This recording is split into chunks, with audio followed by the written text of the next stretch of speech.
The following podcast contains strong language and frank discussions of violence. Listener discretion is advised. Hey, all you guys and gals. I hope everybody had a happy and safe 4th of July last week. And if you're international, a regular Monday for Just you. disregard everything that we just said. But if you are international, like one of our listeners, Gavin, I know you're out there, buddy. Thank you for the email. Yeah, thank you for the email, Gavin. That you sent that Michael had to read to me. I was tickled by that, so keep them coming, guys. I love a saucy email that Michael then has to read to me. It really makes my day. Yeah, thanks again, Gavin. We love you, Gavin. Well, hopefully everybody saw, wasn't too frightened by, and enjoyed the video podcast last week. That's right. We did a video podcast for the first time. Hey, don't hold our technical difficulties against us, because I'll tell you what. I had to borrow an old laptop from someone. I don't even own a laptop, guys. And couldn't get the password. Had to break into the thing. Had to hack it. Had to clear it off. Had to redo it. So hopefully going forward, when we do a video podcast, it won't be as shit. Yeah. We endeavor to improve for your sake. Hey, we love you guys. You know, you keep us going. So sorry about the crappy quality that we had to work with, but we will be improving that in the near future. Yes. But back to our regularly scheduled audio edition. We will do more video, and we will get better at video. We promise. In the future, but for the majority, we'll stick with audio. This week, after the little bit more work that went into making the video one, I have a little bit shorter than normal of a story, but this one kind of aligns with last week's John List episode in that John List inspired partly The Stepfather. Mm-hmm. This story also inspired part of a film. But I thought you were going to say, this one also inspired the other part of The Stepfather. No, a different film, but I will not tell you what that one is yet. Ooh, maybe I can guess. We'll see. You will definitely be able to guess. Okay. This is the story of Helle Crafts. Sorry, say that again? Helle. Helle, like, that's hella fly. Helle. Scandinavian. Not like, that shirt's hella dope. I mean, not for all you Gen Xers out there, you feel me. You feel me. Michael doesn't quite get it. Okay. Helle Crafts was born Helle Nielsen on July 7th, 1947, in Denmark. In 1979, Helle met and married pilot Richard Crafts. She was a flight attendant. The couple settled in Newtown, Connecticut, and over the next few years, Helle and Richard gave the outward appearance of happiness, and they had 3 children together. I wanted to be a flight attendant when I was a teenager, but I didn't hit the metrics because you had to be X amount tall. Yeah. You had to weigh a certain amount, like this, that, and the other. You had to be like mad put together for all you Gen X's. I'm just going to start dropping the Gen X some like Gen X phrases. But you had to just be like super on, like polished with hair and makeup. And like, I'm not great with that stuff. So I didn't hit any of the metrics. Sorry, and I think you had to be between certain ages too. Yes. I don't think it's as strict now. No. But you couldn't even be a man before. Yeah, no, I think you had. Yeah, they were stewardesses. I did not hit any of the metrics. So. Well, neither did I. Sucked to be me, I guess, at that time. Neither did I, if that makes you feel any better. Well, it doesn't. I wasn't slinging drinks for Pan Am. That was never going to be in my future. You'd be the guy on the mic like, to your left is the emergency door. If you don't want to have that responsibility, please raise your hand, Please grow up and help your fellow man. Yeah. Just deal with it. Just do it. Now, the sunshine and rainbows in the Crafts relationship didn't last very long. Unicorns and glitter. And in 1985, 6 years into their marriage, Helle uncovered several of Richard's affairs. Oh, you son of a bitch, Richard. This pilot was son a of real a bitch, flyboy. Dick.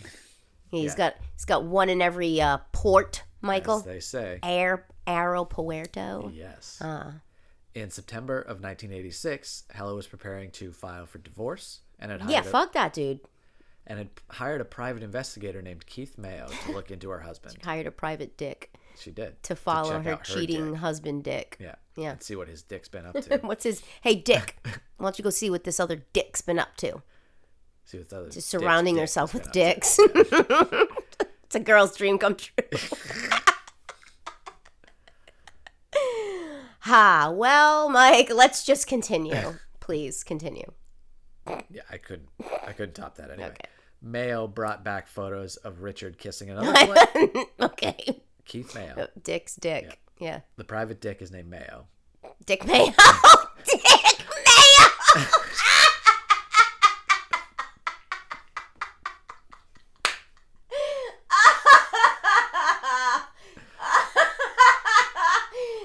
That's what I'm going to call Spooge from now on. Dick Mayo. That is so fucking gross.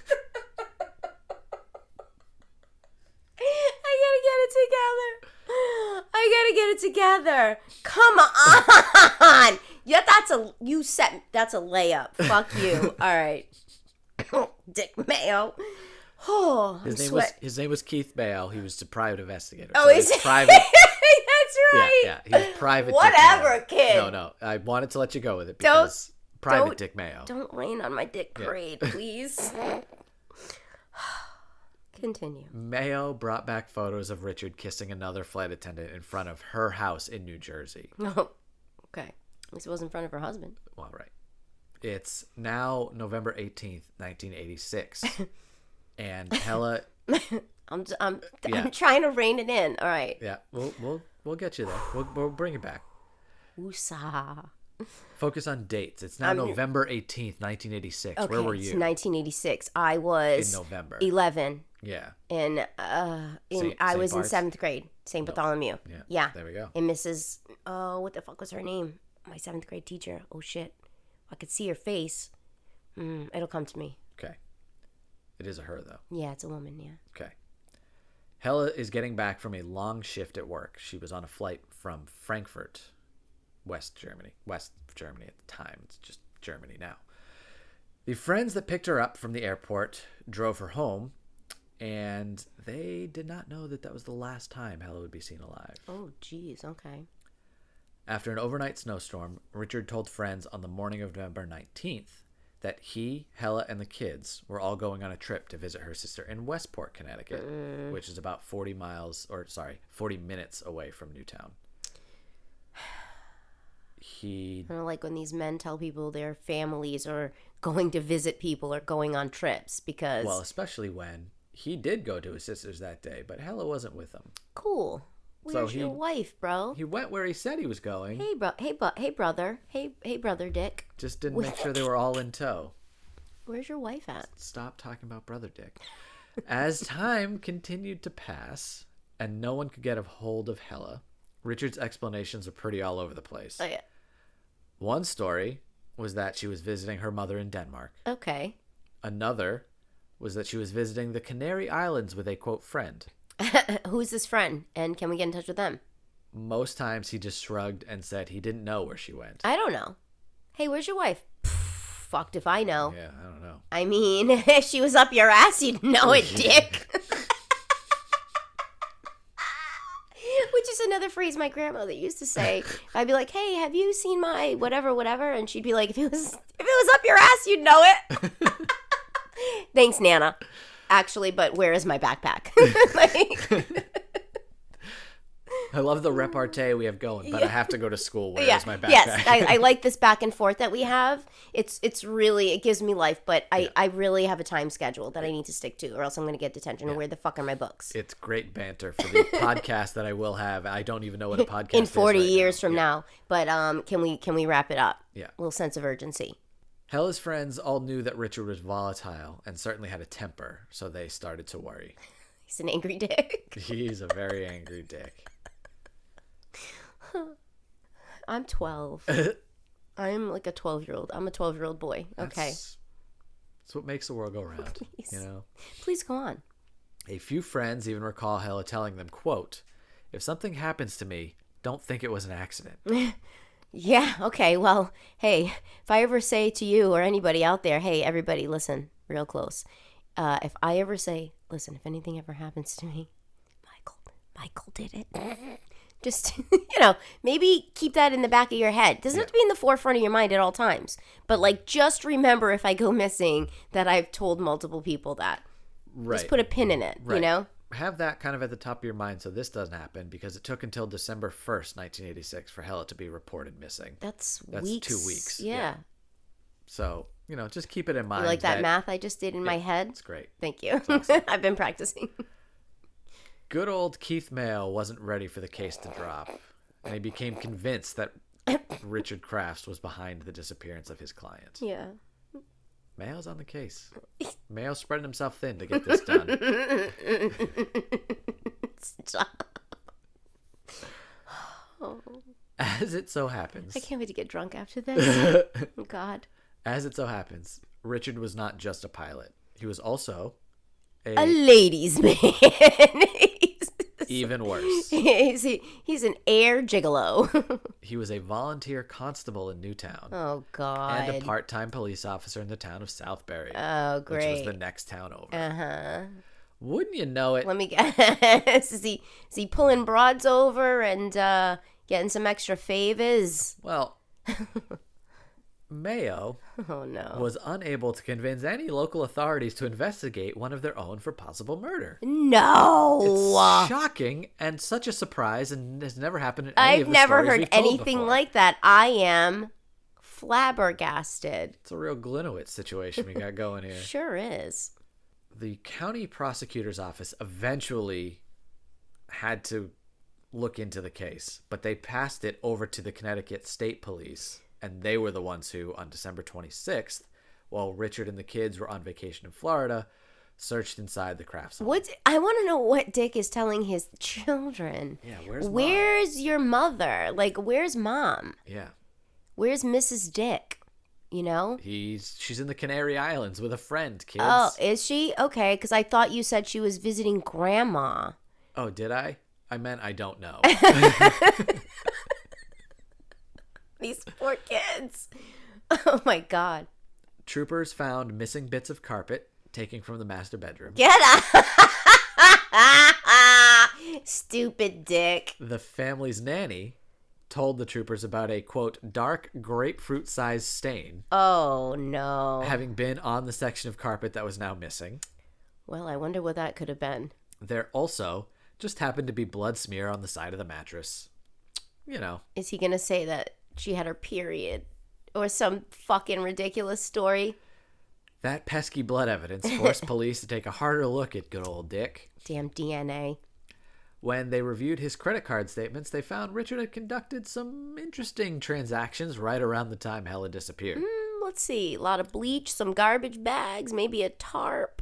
Some of the items Richard paid for included a freezer. Oh, Lord. Oh, no. That wasn't found during the search of the home on Boxing Day. Oh, no. He's got her stored in a fucking freezer somewhere. New bed sheets and comforter. And the rental of a wood chipper. Oh, no. Dude. Fargo. Okay. I didn't put her in a wood chipper. Yeah, I knew that would be. I mean, that's where everybody. Everybody. Yeah. Didn't really let me flex my movie muscles there. I think everybody would have said Fargo, but okay. A receipt Richard had for a chainsaw was also discovered. This fucking Dick. Also. What else does he fucking need at this point? A chainsaw was later found in a local lake covered in blood and hair. Oh, bleh. The DNA of that blood and hair matched Helle. Well, yeah. Joseph Hine. Mrs. Dick's blood. Yes. The Lady Dick. Michael, I swear. I am really trying to rope it in. I'm trying to tie it up. And you are untying the bow. Every time I almost make a knot, you tug at it, you little shit. That's what I do. You needle me until the dam breaks. Lest we forget your soliciting emails that I then have to read to you. It's the joy of my days. Yeah. So needling you is it's your revenge. Subtle revenge. Okay. I'll allow it. Joseph Hine worked for the town of Southbury. Heine? Hine. Oh. Could be Heine, I guess. H-I-N-E. Well, could be Heine. Could be Heine. Yeah, Dick, Heine. This Dicks and is, Heinies. Yeah. This story is This is not going the way I thought it was going to. This is not appropriate for children, Michael. Okay? I'll put a disclaimer. So, Heine worked for the town of Southbury and was driving a snowplow during that storm on the night of November 18th. Heine worked for the town of Dingleberry. Southbury. Oh, Well, I mean, could be one and the same, Michael. You're down Southbury's. You're down Southbury's. Hine came forward as a witness and recalled seeing a rental truck with a wood chipper attached parked next to the lake. Yeah, I mean, that would catch one's eye. Yeah. It was only after troopers conducted the search of the Crafts' home and the story gained local attention that he finally came forward. Yeah, but here's my question. What's your question? So if he okay, he got a freezer. He got all this stuff at the same time, though? Because if you got a freezer, I could say, okay, I strangled her, whatever. I choked or stabbed her, whatever, in the house, right? Okay, we get that. Put her in a freezer to save her for a couple days until you can then take the body out. Did he wood chip her into the fucking lake? Like, no, he just sprayed her body parts into the lake.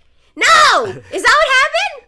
I'll tell you what Did happened. he spritz her body into the lake that people are taking their children to swim in on vacation? Oh my God. This is why I don't go in lakes. Not just for that reason, but you'll never catch me in a fucking... I almost drowned in a lake once.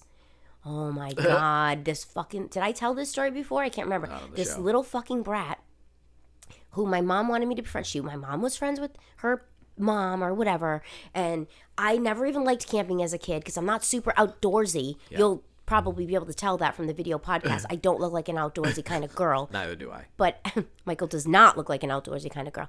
Anyway, so we would go camping, right? And my mom sent me off with this stupid bitch. I was like 9 or something. This girl was like 12. She was such a bully. Don't laugh. I'm traumatized to this day, you shit. So I'm really small. And I'm still small. Fuck you for laughing. She pushes me out on this raft. I can't swim. Oh, I cannot swim. Yeah, right. Take a breath because she pushes me out. This raft, she knows this raft has a fucking hole in it. This little bitchin' shit bag of a kid, right? Pushes me out on this raft. The raft now is rapidly deflating and I am in an absolute panic because I can't swim. I slide off the raft, Michael, and I sink to the bottom like a fucking bag of rocks, okay? And I'm now under the water to the point where I'm trying to reach my hands up to splash so someone can see me. I can see the surface, and my hands are right under the surface of the fucking water, so nobody can see my hands, okay? Right. Through the water, I can see this broad laughing. She's laughing as I'm drowning, right. Okay? It was the most panicked at that point in my life I'd ever felt, okay? Where'd your claustrophobia come from? Well, that's a different story that we can save for another day. That actually came from my cousin and my sister, them little bitches. This girl finally pulls me up onto this. Now, I mean, the raft, it's basically under the water. There's pretty much no air in it. Yep. So I'm crying, choking, whatever. She thinks it's funny. We get back on land. I now am horrified, okay? I'm literally trying to beat the shit out of this girl who's like twice my size, whatever. Go back to the campsite. I'm distraught, of course, as I would be, right? I try to tell everybody that this bitch tried to fucking drown me. She starts crying. She starts crying. Classic bully. Yeah. And she's like, I didn't know. This, that, and the other. This fucking bitch was laughing at me. I could see her distorted through the water like a demon. Like you laughing. Were Jack and she was Rose. Literally.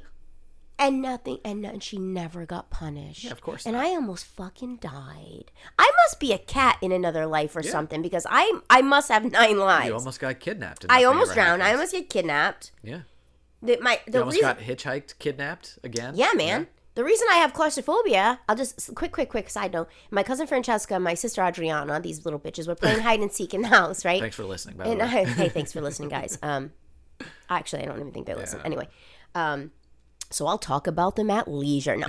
Anyway, we were playing hide and seek. At the time, I was not claustrophobic, or I never would have done this. Right. I was probably 10, which means Francesca was 8. My sister was like 6, okay? And I hid.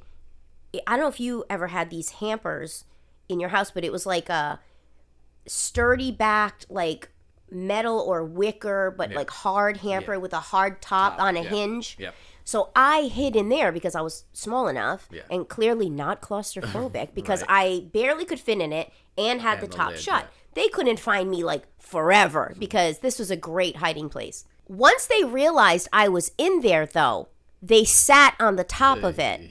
And it was at the moment where I couldn't get out. Right. That I then in that moment started to panic and I instantly became claustrophobic. So it's because of them. Right. So enough. That's why before that, no. I mean, I climbed in there and I was like, haha, they'll never find me, and I wasn't scared. In that moment, I became 1,000% claustrophobic. So thank you for bringing that up. You're welcome. Anytime. Hey, buddy. So it took the snowplow driver that long to come forward because he didn't think anything of seeing a truck by the lake until he started to hear that this woman was missing. Yeah. So it took a while for the local press to jump onto it. Put two and two together. But then that's when he came forward. Because nobody's going to think someone's wood chipping a woman into a fucking lake. In the middle of a snowstorm. He was still able to bring detectives to the area of the lake where he saw the truck and chipper. The shore of the lake was searched, and 3 ounces of human tissue, including the crown of a tooth, a fingernail with pink polish, bone chips, 2,660 blonde human hairs, and type O blood was recovered.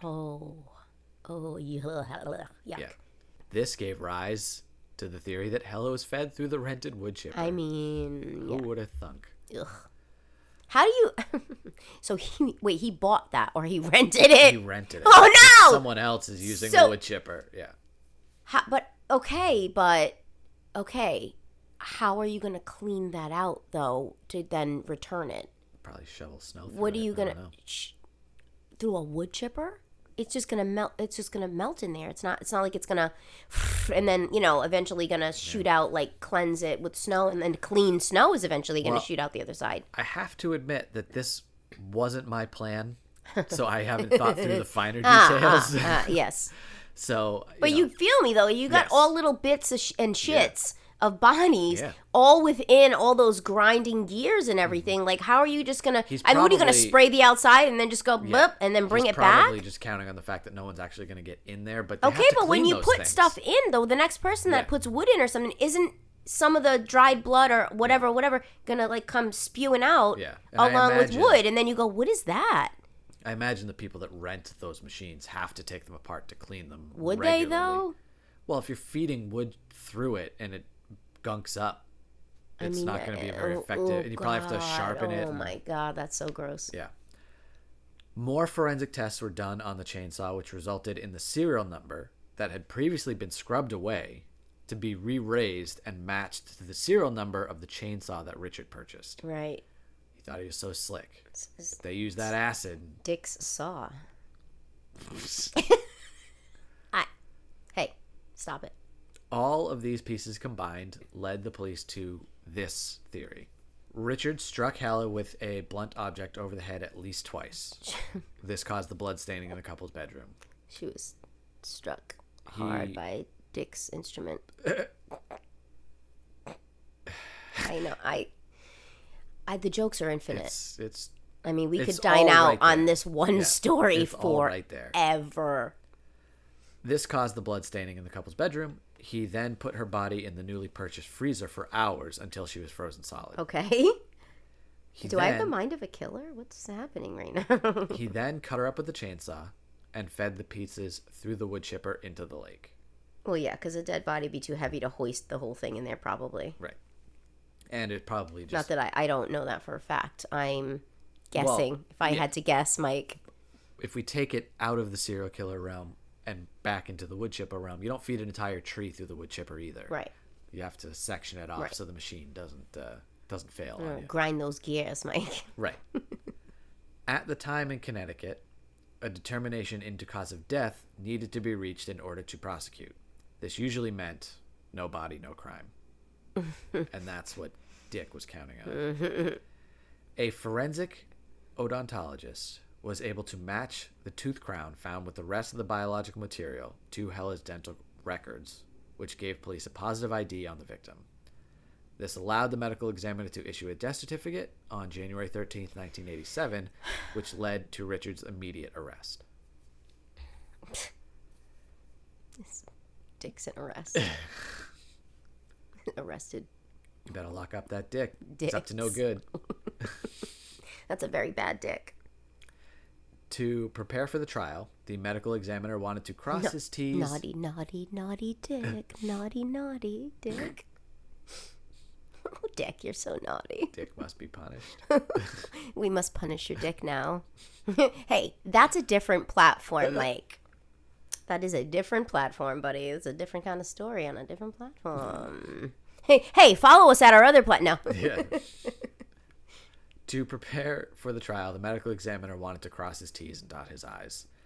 He procured a pig carcass and fed it through a wood chipper himself. Oh, boy. He determined that the shape of the bone chips and some of the markings that were made on those chips by the machine were similar to what he observed with Helle's bone fragments. Okay. This strengthened the prosecution's case that her body was indeed fed through the wood chipper. Richard Kraft's murder trial began in May 1988 in New London. It had to be moved due to extensive local publicity and ended in July with a hung jury. A hung jury? When a single juror voted in favor of acquittal before walking out of deliberations and refused to return. What? Get your fucking ass back in there and do your civic duty. Michael, poop jokes. I'm sorry, I need to elevate. Come, let's keep... We're on a dick joke run here, and you're throwing in poop jokes. This is a shitty dick. Shitty dick. This guy is shitty. Dick is so shitty. Sure is. A hung jury? Are you fucking joking my ass right now? Like, stop yanking my chain, buddy. He was. What was his fucking problem?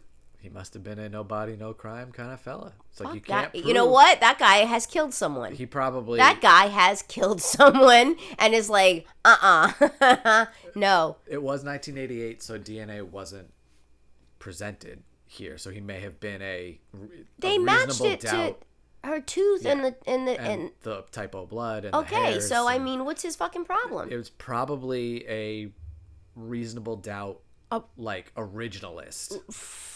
You know. Well, let's hope that he never needs a jury of his peers to help him get out of a mess. A second trial in Norwalk ended in a guilty verdict on November 21st, 1989. Richard was sentenced to serve 50 years in prison. As of January 2020, aged 82, Richard has been released from prison and is at a halfway house for veterans in New Haven. You can come and go from those places. I mean, I doubt he's... Well, let's not say he's not going to kill somebody in his 80s, but I mean, it was his wife. Not that makes it better, but it wasn't like he was out killing, like, just strangers or random members of the public. So for as bad a reason as it was still a reason. It's still... Right, and so most likely if they did let him out, I don't think he's a, quote, danger to society, and who the fuck's going to marry an 80-year-old guy anyway who just got out of jail? This is a quote from the Department of Corrections. Quote, "The laws which were in effect at the time of his conviction allowed a prisoner to serve significantly less prison time than their sentence, provided the prisoner exhibited good behavior while incarcerated. Therefore, Kraft's maximum release date, as listed by the Department of Corrections at time of sentencing, was August 1st, 2020. Okay. I know you don't like math, but that means he was sentenced to 50 years, but he was only ever going to serve a maximum of 31 if he behaved himself. Right. And that was the story of Helle Crafts. What a dick. Well, Mike, the only thing I can say is holy shit.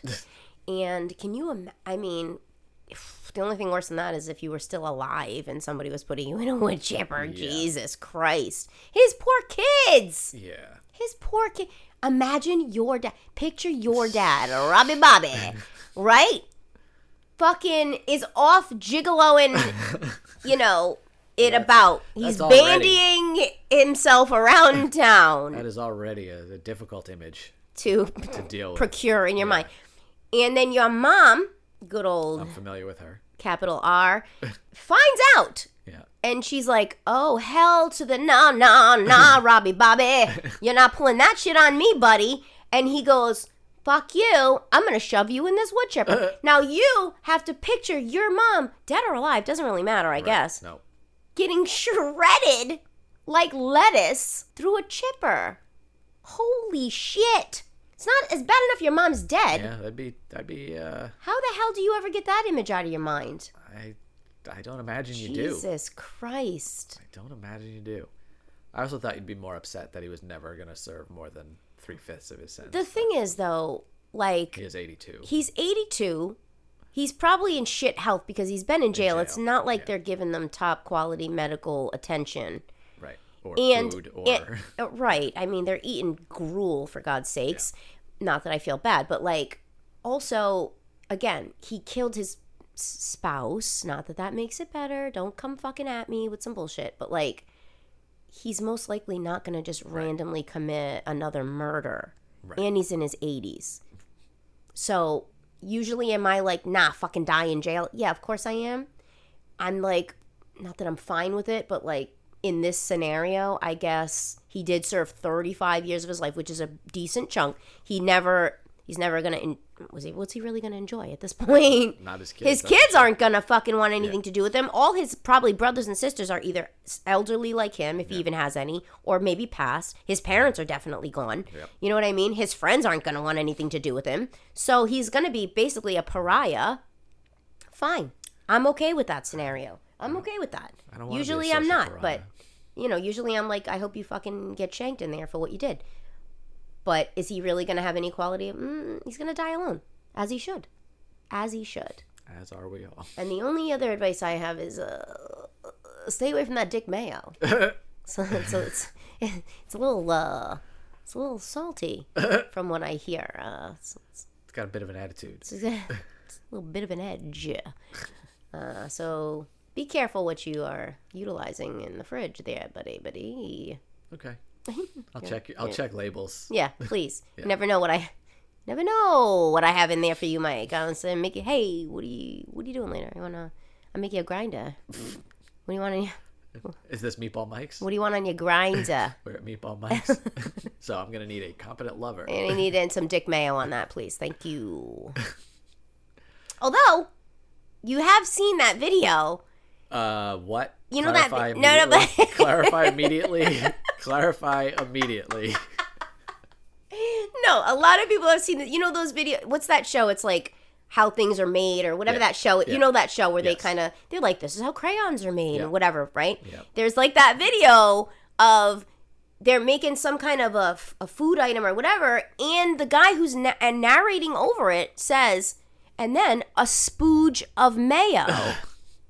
Great. Or what? He says a jizz of mayo. And I'm like, huh? Is that why we say jizz for Dick Mayo? Because did that guy just call it a jizz? Like, oh, it's like a little splurt. Splat. A little splat, but he decided to say a little jizz of mayo, and then people went, that's a funny word for white stuff that squeezes out of something. Let's call Dick Mayo jizz. Or did that guy just get one over on everybody and go, yeah, I'll take this voiceover work, sure. And then as he's narrating and he goes, a jizz of mayo, as like an inside joke. I know you've seen that video.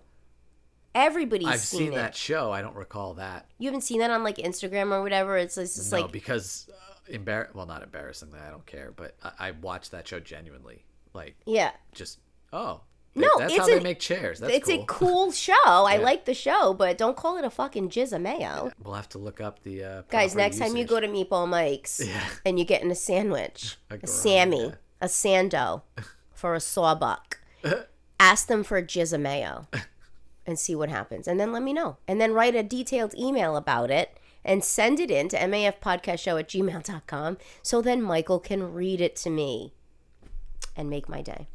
I'm looking at you, Gabby. I really don't. Little Gabby, baby. Looking at you.